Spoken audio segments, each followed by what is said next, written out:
stop what you're doing. Watch this carefully. Because what you're about to learn isn't the kind of information that gets shared on mainstream preparedness sites. It's not the recycled store 30 days of canned goods advice that's been floating around for decades. This is the brutally honest breakdown of what actually happens to the human body when civilization's supply chain hiccups. And why most households, even the ones with packed pantries and full freezers, are going to be in serious trouble by day 5. Not day 30. Day 5. Here's the crisis nobody is talking about. The threat isn't an empty pantry.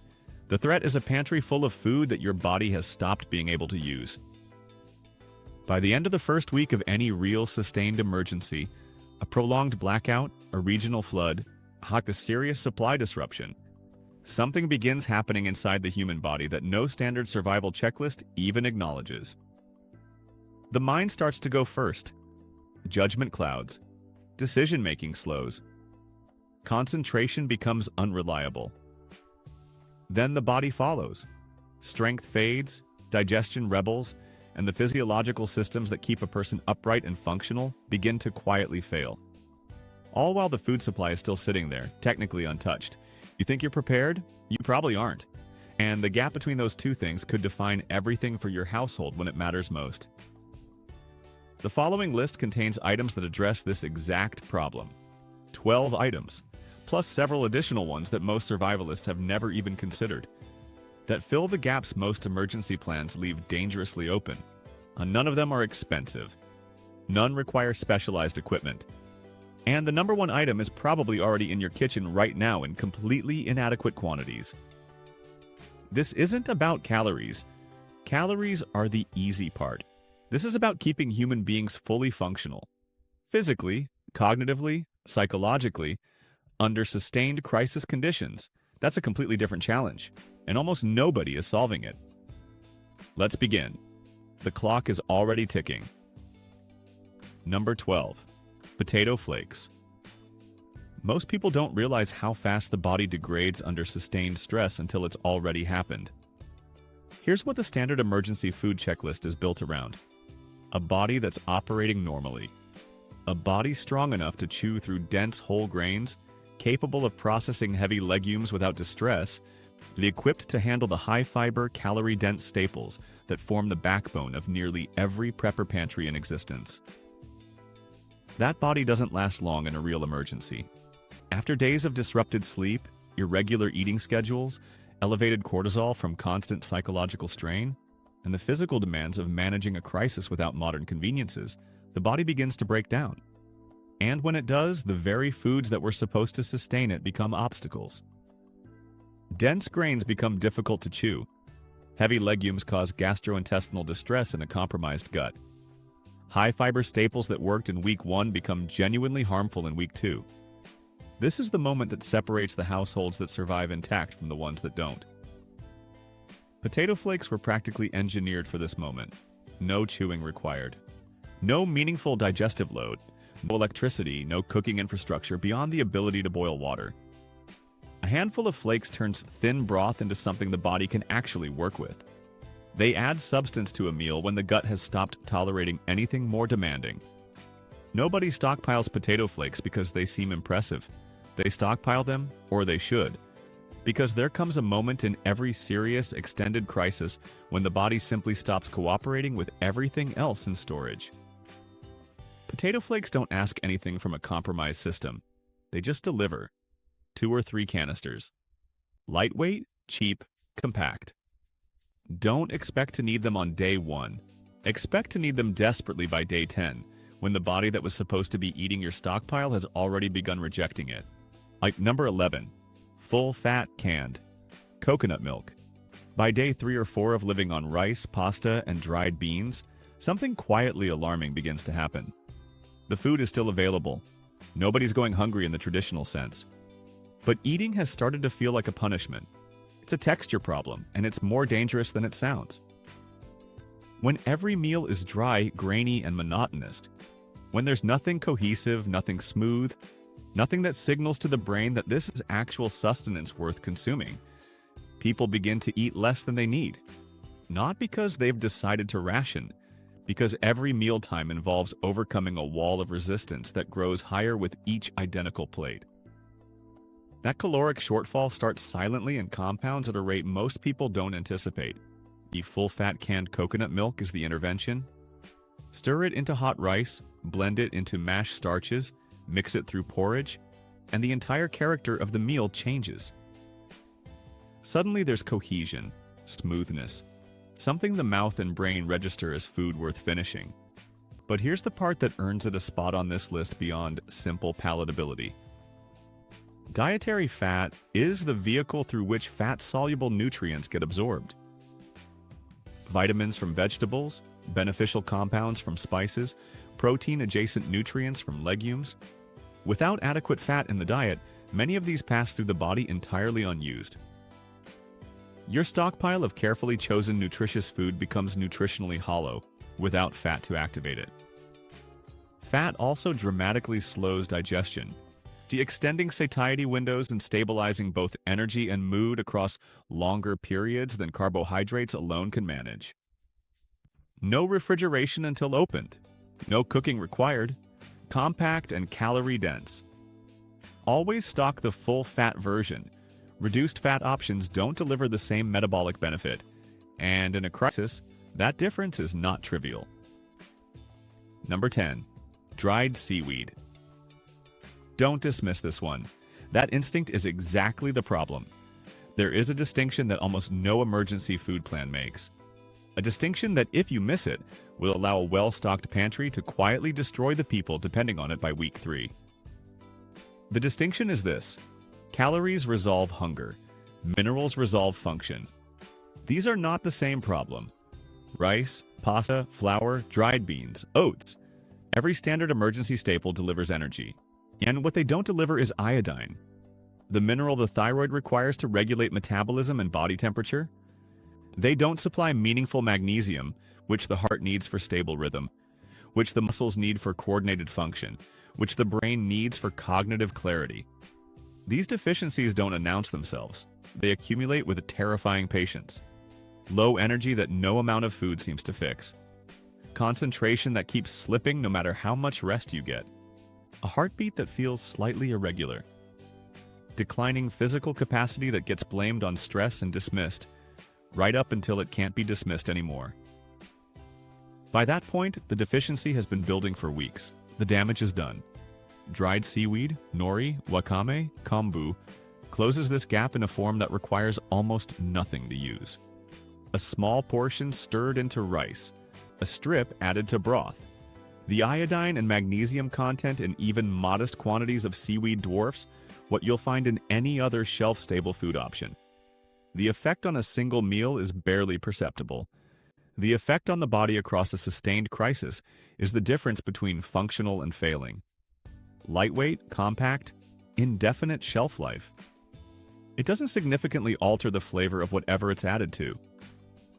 Here's the reframe that matters. Seaweed isn't food. It's infrastructure. It doesn't fill you. It makes everything else you're eating actually work at the cellular level. Number 9. Instant noodles. Stay with this one because the reason it's on this list isn't what you think. The catastrophic problem it solves isn't hunger. Why? It's morale collapse. And morale collapse has physical consequences that people consistently underestimate until they're watching their household disintegrate from the inside. After 4, 5, 6 days of eating the same rotation of rice, beans, and preserved protein, something fundamental shifts in the household dynamic. It doesn't announce itself dramatically. It builds in the background. Irritability increases. Small disputes escalate into genuine conflict. People start leaving food on their plates, not because they're not hungry, but because the psychological resistance to another identical meal has become stronger than the hunger itself. The sense that any semblance of normal life remains accessible and even symbolically, even briefly, is when it evaporates. That erosion has measurable consequences. Decision-making degrades. Our resource management suffers. People make mistakes they wouldn't otherwise make. The household starts breaking down before the pantry does. One block of instant noodles interrupts this at the level the brain actually processes. It smells different. It cooks differently. It has a different texture, a different visual presentation. The brain registers a genuine break from the monotony loop, a small reset that restores willingness to eat and reduces interpersonal tension in a way that plain nutritious food structurally cannot accomplish. In a group setting, a shared meal that feels different from the previous week of identical meals reliably reduces anxiety and restores a degree of normalcy. That's not a comfort luxury, it's a stabilizing operational function. One more critical practical point. During actual supply disruptions, instant noodles frequently remain on store shelves long after staples have been stripped bare. They're not perceived as survival food, so they're not panic purchased in the first wave. This makes them available when other options aren't. Stock variety. Different flavors, different styles. The psychological benefit only works if the variation is genuine. If this level of breakdown is useful to you, the kind that goes past the obvious into what's actually happening inside the body, like this, drop a comment, and subscribe. The next items are where this list gets genuinely alarming. Number 8. Textured Vegetable Protein, TVP. Here is a slow-motion catastrophe unfolding inside almost every emergency stockpile in existence, and almost nobody is talking about it. Most emergency food plans are architecturally built on carbohydrates. Rice, pasta, oats, flour, dried grains of every variety. Easy to store, long shelf life, simple to prepare. In the first week of a crisis, this architecture functions adequately. By the end of week 2, without sufficient protein intake, the body begins cannibalizing itself. It's not hyperbole, it's physiology. When dietary protein consistently falls short, the body breaks down its own muscle tissue to extract the amino acids it needs to maintain basic biological function. That process accelerates, it compounds, and reversing it takes dramatically longer than preventing it would have. For anyone over 40, this deterioration happens at a pace that is genuinely alarming when you witness it firsthand. Strength declines noticeably. Recovery from even mild physical exertion becomes slow and incomplete. The physical capacity needed to manage a crisis, carrying supplies, performing manual tasks, staying alert and reactive, erodes precisely when it's needed most. Textured vegetable protein addresses this gap directly. Lightweight, shelf-stable, no refrigeration required. Rehydrate it in hot water, and it develops a texture that approximates ground meat closely enough to satisfy the brain's expectation of substantial protein food. That psychological dimension matters alongside the nutritional one. Mix it into rice, add it to broth or soup, combine it with pasta, add fat, coconut milk, ghee, and the texture and satiety profile improve dramatically. TVP is not a meat replacement in any culinary sense. It is a structural solution to a protein deficit in a carbohydrate-dominated emergency diet. And without it, that deficit will quietly dismantle the physical capacity of everyone depending on your stockpile. Number 7. Nutritional yeast. This is subtle enough that most people overlook it, and that subtlety makes it one of the most dangerous gaps on this entire list. After 10 to 14 days of eating primarily from a standard emergency stockpile, rice, pasta, beans, grains, the body is still receiving calories. Nobody's starving by conventional definition, but cognitive function is declining. Mental fatigue arrives earlier every day. The ability to maintain focus on critical decisions, which are constant and consequential during a crisis, becomes measurably compromised. Most people attribute this to stress. The actual cause is biochemical. B vitamins are the nutritional infrastructure of neurological function. They regulate how the brain processes information, how the nervous system maintains stability, how the body converts food into usable energy. Dry staples, the backbone of most emergency diets, contain virtually no meaningful B vitamins. B12, which is nearly completely absent from plant-based foods and is critical for neurological and cognitive health, disappears from the diet almost entirely in crisis conditions. The deficiency builds gradually, which is exactly why it's dangerous. By the time cognitive impairment becomes obvious, by the time the decision-making failures are undeniable, the deficiency has already been accumulating for days or weeks. Nutritional yeast closes this gap in a form that requires nothing beyond a jar and a spoon. A few tablespoons stirred into rice, blended into warm broth, or mixed with oil and salt provides a concentrated B vitamin profile, including B12, plus a complete amino acid spectrum that no standard dry staple can match on its own. It also adds a mild savory quality to meals that makes the relentless repetition slightly more tolerable. A small benefit that compounds significantly over a prolonged crisis. For anyone on a plant-forward emergency diet, this isn't optional. It's one of the only shelf-stable mechanisms available to maintain neurological function across weeks of restricted eating. Start using it in week 1, not in response to symptoms, before they develop. Number 6. Ghee. In most emergency preparedness frameworks, dietary fat is treated as secondary. Important maybe, but ultimately optional compared to caloric volume and protein. This assumption will fail you, probably around day 6 or 7, in ways you won't immediately recognize. Conventional cooking fats have a critical vulnerability in crisis conditions. Oils go rancid, especially in warm environments or once opened. Butter spoils within days at room temperature, developing off odors and becoming unusable. When cooking fat disappears from the diet, and it disappears faster than most people anticipate, the consequences are physiological rather than culinary. Energy metabolism becomes less efficient. Cognitive performance dulls. Vitamin absorption from vegetables and other nutrient-containing foods drops dramatically because fat-soluble vitamins cannot be absorbed without dietary fat. Strength fades with a persistence that more carbohydrates cannot address. Ghee exists outside these vulnerabilities entirely. The clarification process removes milk solids and water, which are the components responsible for spoilage in regular butter. The result is a cooking fat with a high smoke point, a shelf life extending months to years without refrigeration, and exceptional stability even in warm conditions. A sealed glass jar of ghee is as shelf-stable as any dry good in your pantry. A tablespoon stirred into plain rice or dissolved into beans transforms the nutritional character of the meal. The body shifts from basic caloric processing into genuinely efficient energy metabolism. Strength holds longer. Cognitive function remains clearer. The physical deterioration that begins when fat is absent from the diet slows measurably. This isn't a cooking ingredient. In an extended crisis, it's metabolic infrastructure. Number 5. Whole wheat berries. This is the most inconvenient item on this list.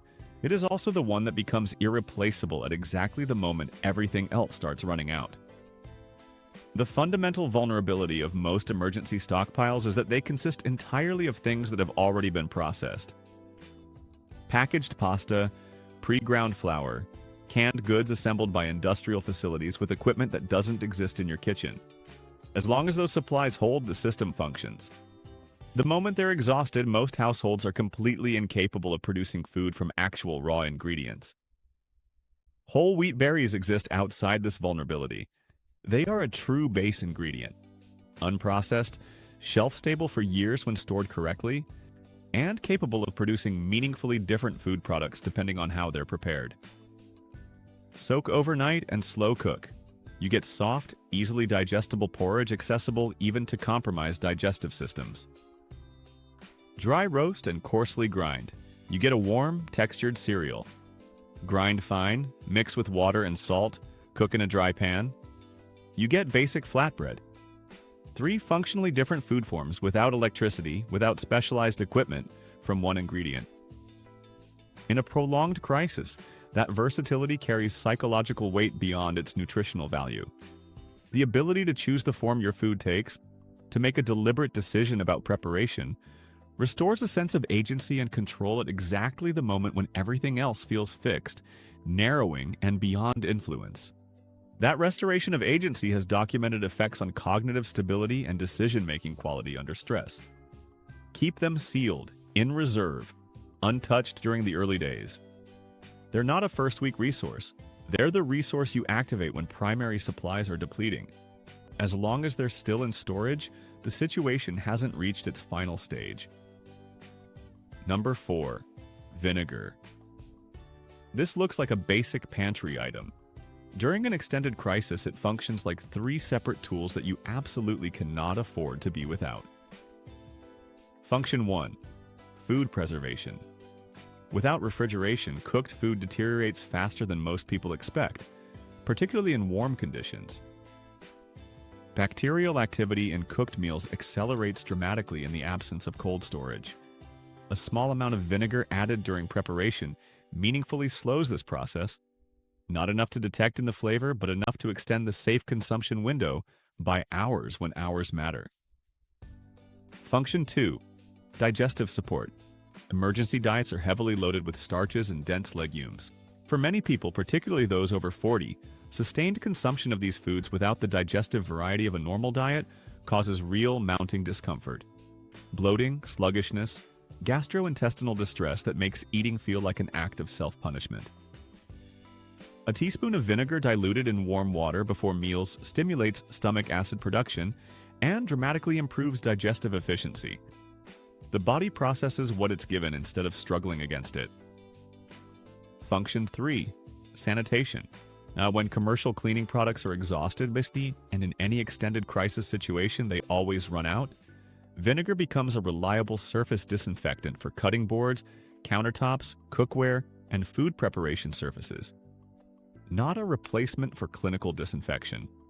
Effective enough to prevent the bacterial buildup that turns a manageable situation into a serious health emergency. Beyond these 3, it extends vegetables through pickling when refrigeration is gone and provides the flavor contrast that keeps people willing to eat when monotony has otherwise won. Shelf life, effectively indefinite. Cost, minimal. Return, completely disproportionate to both. Halfway through, and this list is only getting more urgent. Like, comment, and subscribe to stay ahead of what most people won't find out until it's too late. Number 3. Chia seeds. There is a specific phase in every extended crisis that virtually no emergency plan acknowledges.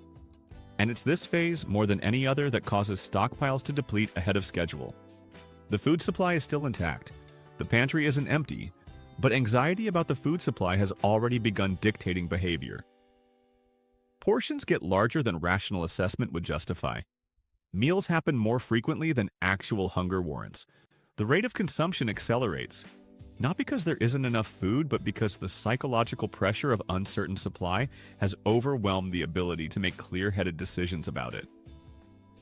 Once this loop establishes itself, willpower cannot break it. The physiological drive behind anxiety-driven eating is stronger than conscious intention. The supply depletes ahead of schedule, which increases anxiety, which accelerates consumption further. Chia seeds interrupt this cycle at the biological level where it actually originates.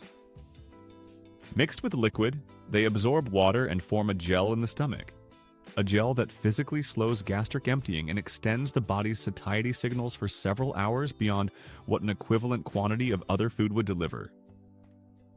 The physical sensation of genuine fullness dampens the anxiety-driven urgency that was driving overconsumption. The result isn't just caloric conservation, though that's a significant effect. It's cognitive. When the physical hunger signal is reduced, the panic loop loses its grip. Rational decision-making about portions and timing returns. The stockpile lasts longer not because of discipline, but because the physiological pressure that was depleting it has been genuinely neutralized. They also maintain hydration. In warm conditions where fluid balance is difficult to manage, chia seeds absorb water within the digestive system, a meaningful benefit when both food and water are being carefully monitored. One absolute rule: never consume them dry.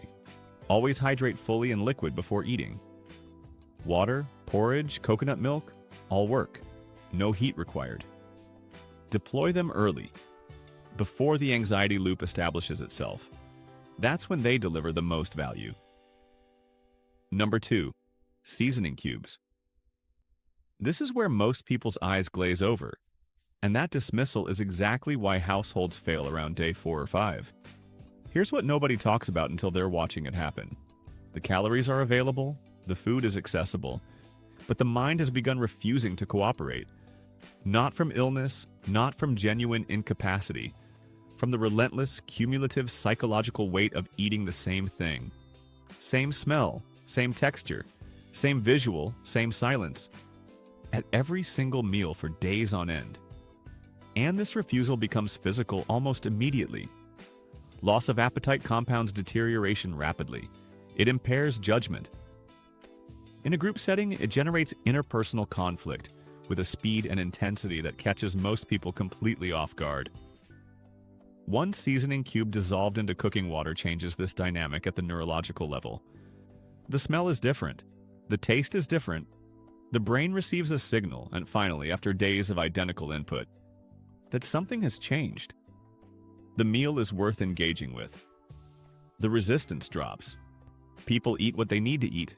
They remain functional, but the physiological function extends well beyond morale. Under sustained physical stress, heat, or consistent physical activity, the body depletes electrolytes at a rate that plain water cannot address.